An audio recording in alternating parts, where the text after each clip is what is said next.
नमस्कार, आप सुन रहे हैं RJVFM और मैं हूं आप साथ RJ राहुल।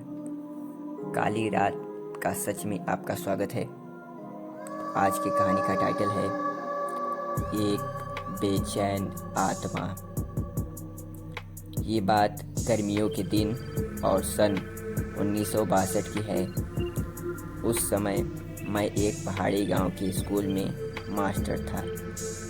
वह गांव ऊंची पहाड़ी पर बसा था। उसमें नल नदी कुछ नहीं थे, वहाँ कुएं भी नहीं थे।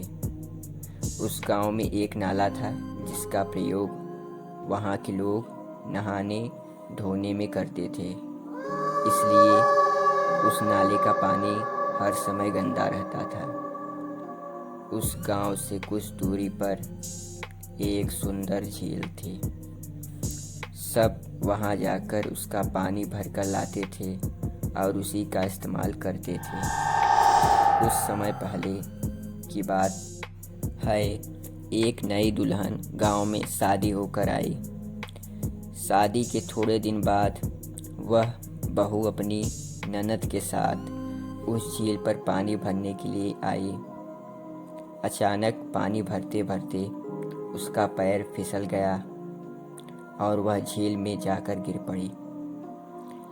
जब तक उसकी ननद ने गांव में जाकर खबर की और लोग वहां तक पहुंचे, तब तक वह झील में डूब चुकी थी। उस झील में तैराकों ने बहुत देखा, मगर उसका कुछ पता नहीं चला। और फिर कुछ देर बाद उन्हें एक लाश मिली। वह लाश उसी नववधू की थी। अपने गांव में ले जाकर सबने मिलजुल कर उसका अंतिम संस्कार कर दिया।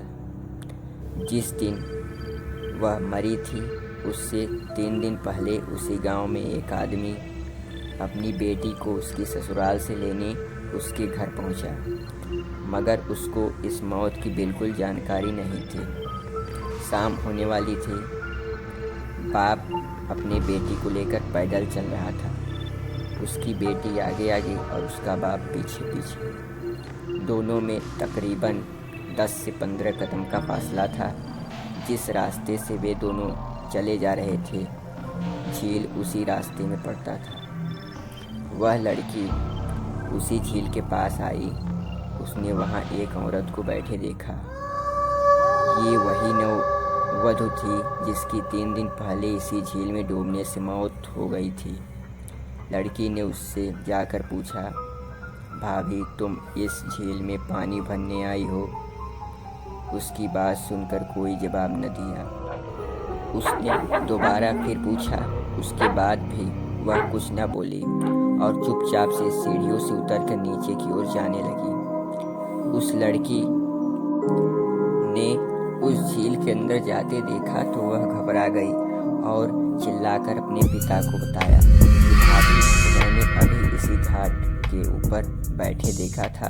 उन्हें देखकर मैं उनके पास गई और बोली, मगर उसने कोई जवाब नहीं दिया और चुपचाप उसी झील के अंदर चली गई।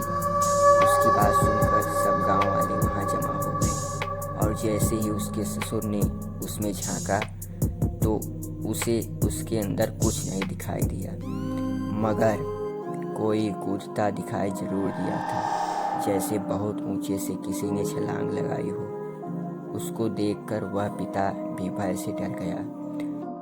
जो लोगों के बर्तन वहां पे छूटे थे, वो लोग अपने बर्तन को लेना चाहते थे, लेकिन जब उन्होंने ध्यान दिया तो वहां पे कोई बर्तन नहीं था। उन्होंने सोचा जरूर यहाँ कोई आया था जो हमारे बर्तन तक ले गया। तब जल्दी से सब गांव वाले अपने घर की ओर भागे। उसके पिता ने अपने घर वालों को जाकर बताया तो सब हैरानी से उसको देखने लगे। अचंभा तो उस लड़की को हुआ था जब उसे पता चला कि उसकी भाभी तो इसी झील में डूबकर मर गई थी। आज के लिए इतना ही। RJ राहुल का प्यार और नमस्कार। अगले एपिसोड मिलेंगे, तब तक के लिए नमस्कार।